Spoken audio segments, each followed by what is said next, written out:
This past Sunday morning in our worship time together as Oasis Church, we introduced a new song, a song that was new to our fellowship.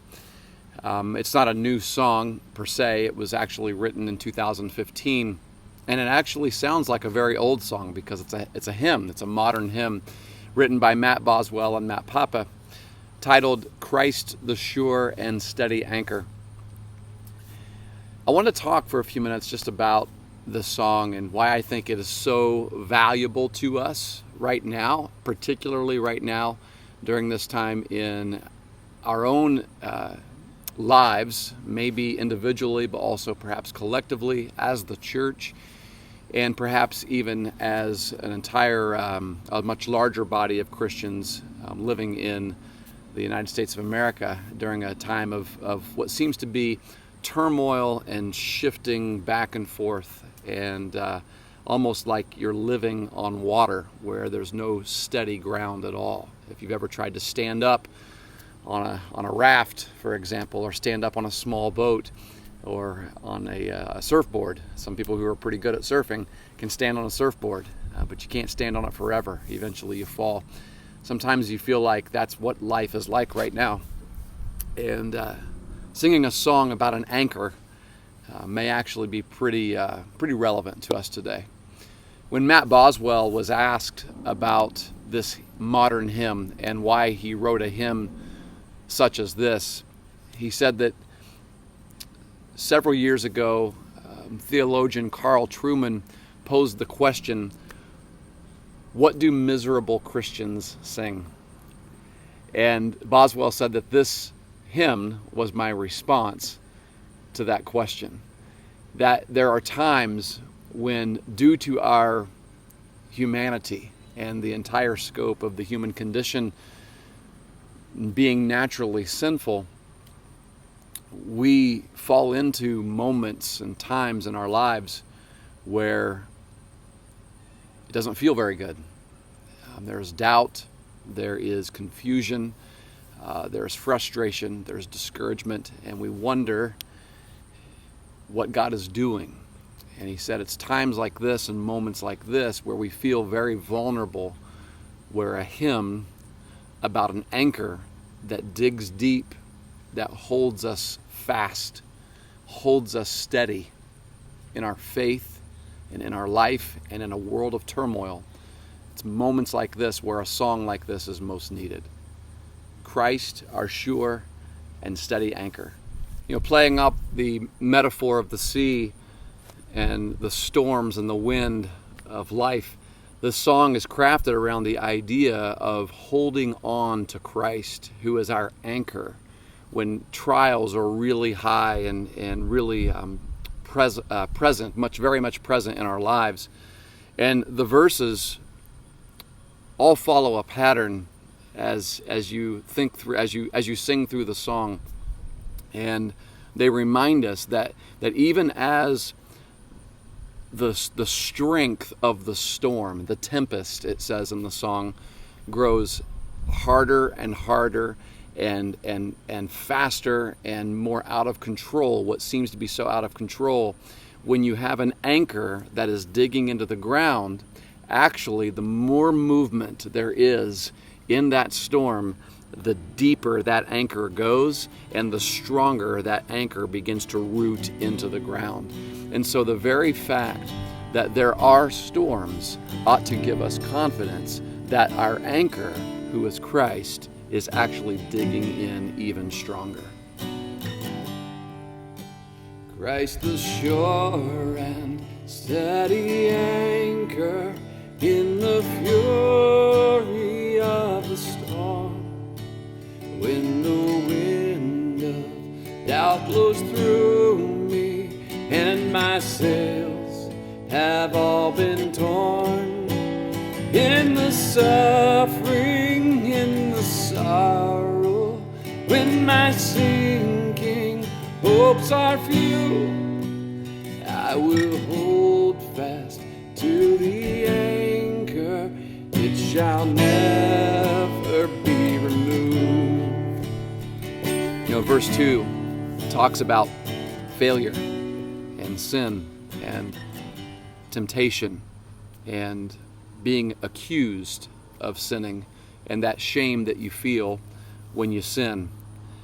This past week we talked about the shame that Elizabeth felt, not because of her sin, but just because she was barren and unable to have children, and how when God answered her prayer after many years and promised a son who would later be John the Baptizer, who would come to announce the coming of Jesus, she prayed and thanked God that he removed her reproach. He removed that feeling of shame.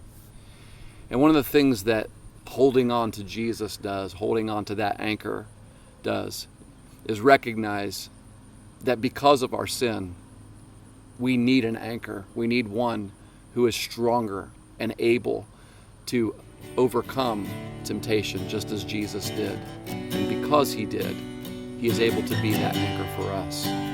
Christ the sure and steady anchor, while the tempest rages on. When temptation claims the battle and it seems the night is won, deeper still then goes the anchor. Though I justly stand accused, I will hold fast to the anchor. It shall never be removed. You know, verse 3 appears to deal with this issue of hopelessness that many of us feel and experience as we battle through the life of perhaps many storms, as we battle through complacency perhaps, or unbelief in various ways. What I love about this verse is the way it ends, what it talks about at the end. It says that Christ, the sure and steady anchor, when the floods of unbelief rip through my hopeless soul, it's then that I must lift my eyes to Calvary, the true ballast of my assurance, which is not my own experience, but the all-sufficient, substitutionary, reconciling death of Jesus Christ on the cross.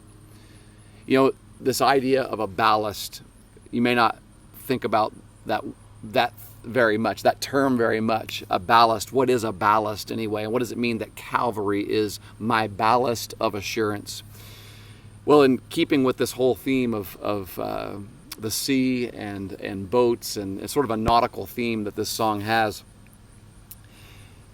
a ballast is essentially that weight on the bottom of a boat, and that weight prevents it from capsizing.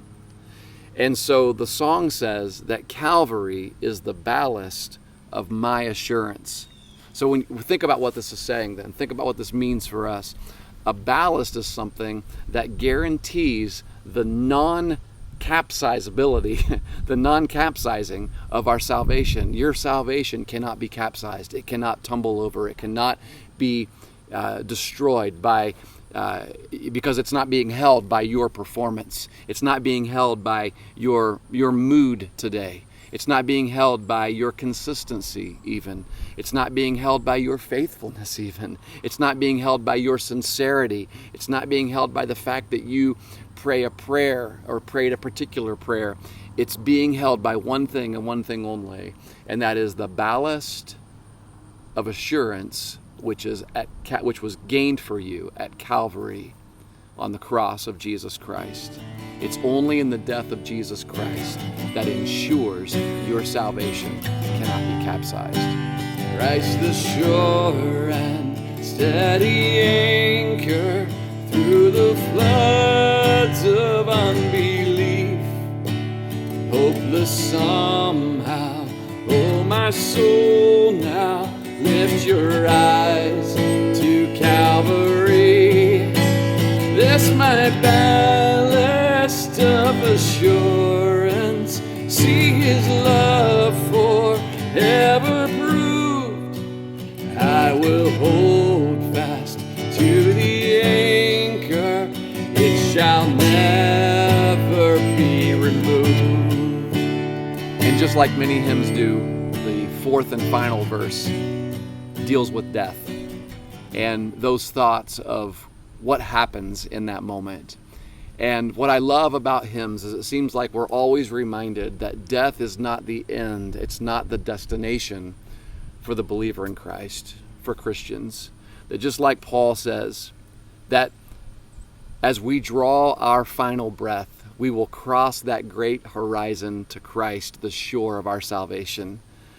And what that means is that while we live here and now, we will live in Christ. And when we do, because we do, that means that to die is gain, which means when we die, we cross that great horizon to Christ once and for all, the shore of our salvation. We're no longer out on the sea. We're no longer tossing and turning from the waves and the uncertainty of the water and in need of an anchor, but now we have reached the shore, S-H-O-R-E, of our salvation.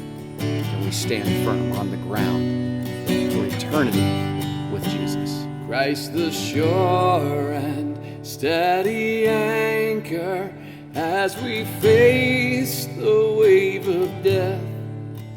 When these trials give way to glory, as we draw our final breath, we will cross that great horizon, clouds behind and life secure, and the calm will be the better for the storms that we endure. Christ the shore of our salvation, ever faithful, ever true, we will hold fast to the anchor, it shall never be removed.